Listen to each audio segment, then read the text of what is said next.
here at DICE 2014, and I'm here with a bunch of stormtroopers and a Wookiee. So here we go, 2014. Let's have some fun. Come on, lads. So I'm here at DICE 2014, and here's writer Gerry Duggan. Gerry, you're working now on Hulk. Yeah. And the new run of that after Mark Waid finishes up. How excited are you to be working on him now? I never thought I'd ever get a crack at Hulk. It was something that fell into my lap.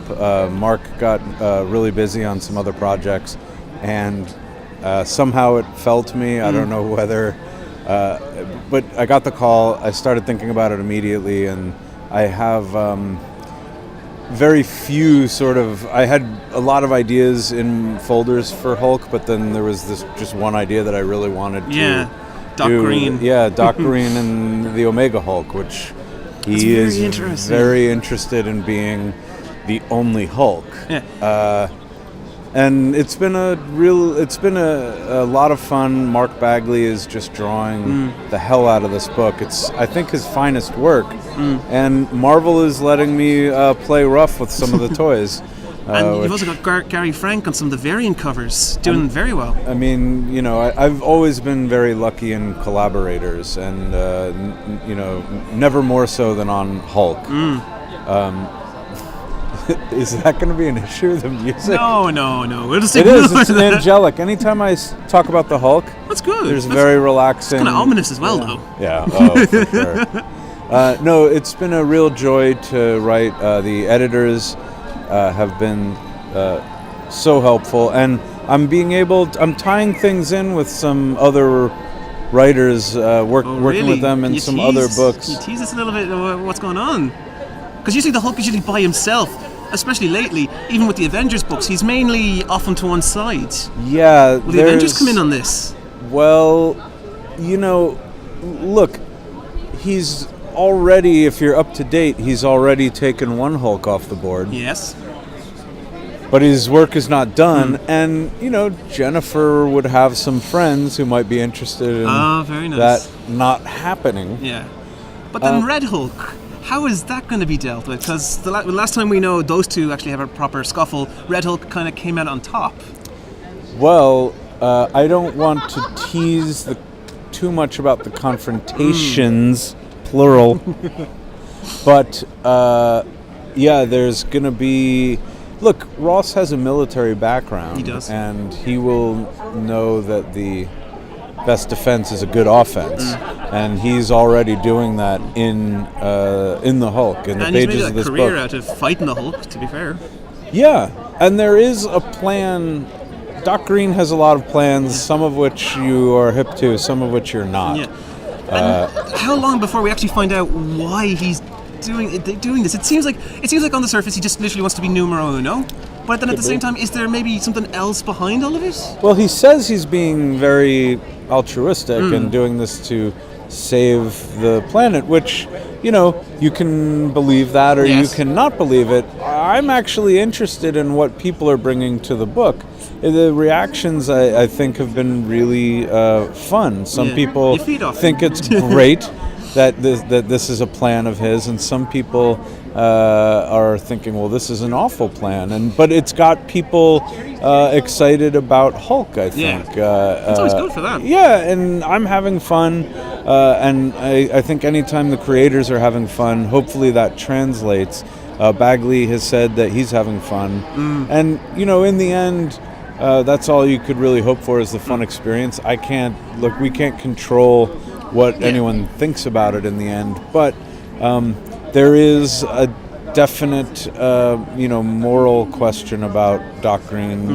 We don't quite know who he is yet. I know who he is, and your ideas about him might change, and they might not, but I'm interested. So as Hulk fans read this book, let me know. Tell me on Twitter. I don't usually have to invite that kind of thing when I write Deadpool. Just put a piece out, and then your Deadpool work has gotten a lot of. Well, it's good or bad, but when they're like, hey, you your work with Declan was just fantastic on that. Oh yeah, we came into Declan and Geordie at just the right time for The Good, the Bad, and the Ugly. Yes. In fact, he was busy drawing some other Marvel work, and he was coming available. But there was an issue with our schedule where we could commence him, but he wouldn't be able to necessarily finish his arc. And so we were like, well, to hell with it. We'll put we wrote issue 14 pretty quickly as a way to slot. Oh, that's very good. To pad the schedule so that Declan had more time. So we brought the White Man from the 70s into the present, which, always a good idea to fight a guy named the White Man. It's a fun bad guy, the White Man. Yeah. And so now, I know you're toying with a new personality of the Hulk. Will we see maybe any more surface? Like maybe Sakaar, the Green King, stuff like that. Will we see any of the other personalities maybe come into fruition to maybe battle the Omega inside Bruce's head?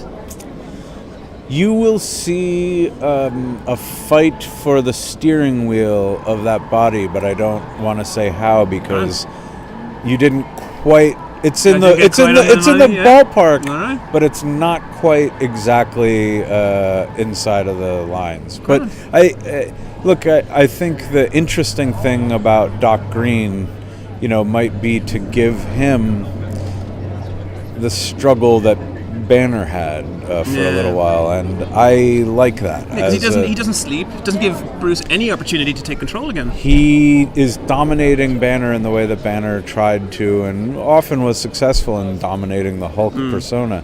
I mean, Doc Green doesn't identify with the Hulk really either. He doesn't like to be called the Hulk. He's this new personality that the Extremis created inside this brain. He's a new life form. He's smarter than Banner. He's really probably smarter at the moment than even Tony? Maybe Tony or even Reed. The Extremis worked. Yeah. It did its job. But things are in flux, and you'll by the time Kitty Pryde and Ilanya guest star in Hulk 9, there are some seeds there of where we're going, and you'll maybe start to be able to get a hint, not just of who Doc Green is, but maybe where we're going. Good. And I think that will be fun. I hope, even if something bad happens to your favorite character, that you are still having fun. Bad things happen to good characters. Yeah. Well, listen, Gerry, thanks very much. It was a pleasure meeting you and interviewing you, man. Yeah. Cheers. Very nice to meet you, and thank you for having me. No problem. Yeah.